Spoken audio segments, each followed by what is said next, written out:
Assalamualaikum. Today we are joined by Tara Uzra Dawood. She is the president and CEO of Dawood Global Foundation. and she's going to join us in a conversation today about women entrepreneurs. So Tara, thank you so much for being with us today. Would you mind telling us a little bit about yourself and your foundation in Pakistan? Thank you, Arifa. It's a pleasure speaking to you and Open DC. Dawood Global Foundation was founded really with a mission to help optimize the lives of Pakistanis through education, healthcare, and various needs. Our initial focus has been through our Ladies Fund project, which is to help women entrepreneurs, as well as to help facilitate financial security for all women, including professional entrepreneurs, as well as those studying. Well, I want to touch a little bit on your presentation yesterday at Open's event. You touched a little bit upon some of the issues that are seen in the Western world are not some of the issues that are seen in the Pakistani world. For example, a gap in, or a sort of stigma attached to women actually bringing in money. Here in the Western world, it can be seen as an issue where why is the wife bringing in more money? But in Pakistan, it seems that if they do start bringing in that money, it's actually seen as a good thing, and they're promoted for doing that. Do you find that to be true, or just if you could expand a little bit on that? Okay. What I said yesterday was the fact is that there's no pay inequality in Pakistan. There may be fewer Pakistani women in positions of power, influence, or in management positions. Okay. But those who reach those positions, such as a female CEO or a female CFO, will get paid equally to a man. Like a female partner at an audit company will get paid the same as a male partner. Okay. So pay inequality is more of a Western issue than one Pakistanis face. Okay, and what are some of the other issues that you've seen working through your foundation and Ladies Fund? Similar, I guess, differences you can say between the Western and Eastern world, in addition to the pay inequality. Well, there's many differences because not just in Pakistan but throughout the East, women have a very, very strong emphasis and priority of family values. And I'm not referring to just having children and a husband, but also parents and in-laws. That's a very, very important thing throughout the East. So when a woman is working or an entrepreneur, it's actually something that is part of a holistic person even more than in the West. For example, in yesterday's Open DC presentation, some people in the audience talked about daycares and other things. Even though daycares exist in many places in Pakistan, especially the multinationals and government offices, the typical woman would still rather, if possible, keep her child with her mother or father, like her parents, rather than leave the child in a daycare if possible. So there's still this feeling and emphasis on the family support system, as well as a relationship with the family. People see grandchildren sometimes daily in Pakistan, whereas sometimes people don't even see their parents for periods of times in the West. So that actually has a great impact on their work ambitions, because entrepreneurship frees a woman in many ways to have all those different elements that are her priority able to be met. Now, touching a little bit upon that, if they have these priorities, which sometimes you don't see a lot here, like you mentioned, you can go a long period of time without seeing a member of your family. What is the woman entrepreneur in Pakistan? What is she doing? What kind of business does she engage in? Well, she can engage in many types of businesses. In fact, the future's hers.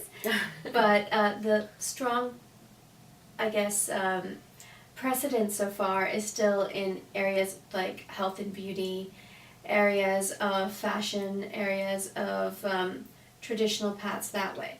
Of course, in the lower economic brackets, you have a lot of women professionals being actually maids. Okay. And in those, the lowest brackets, you actually have the women being the sole bread earners. Okay. And are they engaging in just, like, let's say if they create open up a beauty salon, is that the only business that they would like to do, or do you see them kind of spread their eggs into different businesses?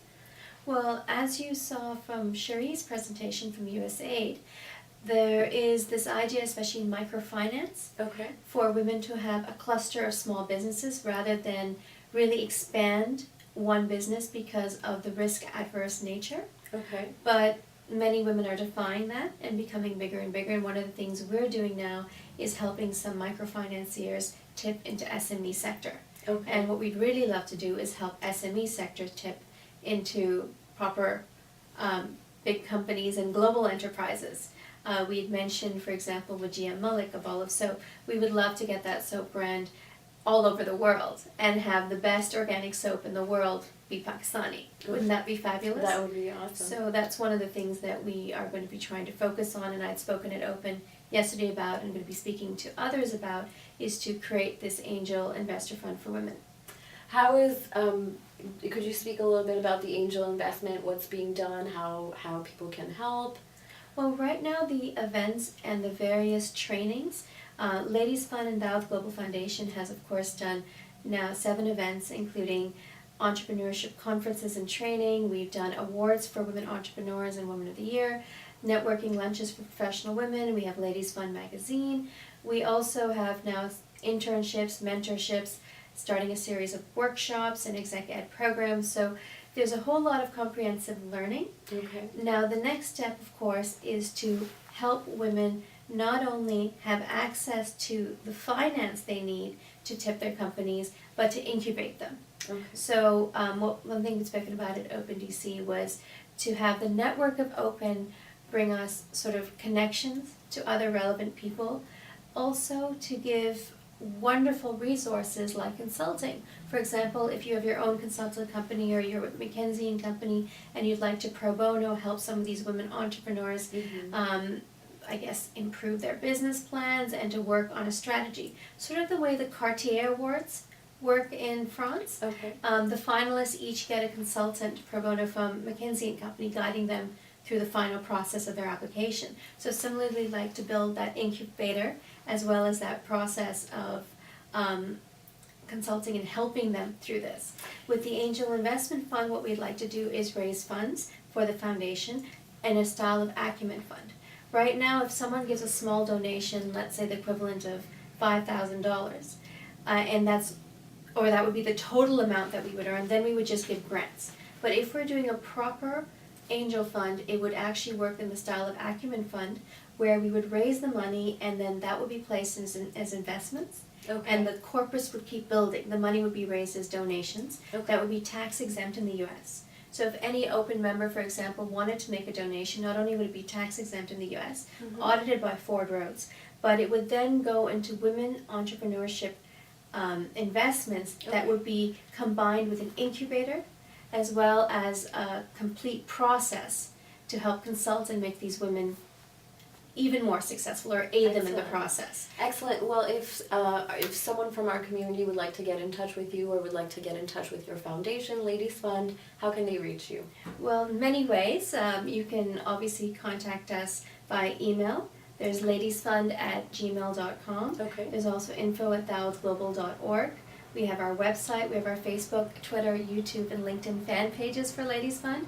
And of course, you can call us at 111 Dawood or 111-329-663, or you can call us at 9221-3562-1025, and basically we'd love to hear from you. Okay. Any which way you like, just call, just email, just Call, tweet, whatever email, you want. Facebook. And come and help the women of Pakistan, who are already so talented and amazing, make the front page headlines in a positive way for Pakistan. Excellent. Thank Thank you you so much for your time today, Tara. Thank you, Really Arfa. appreciate All it. the Thanks a best. lot.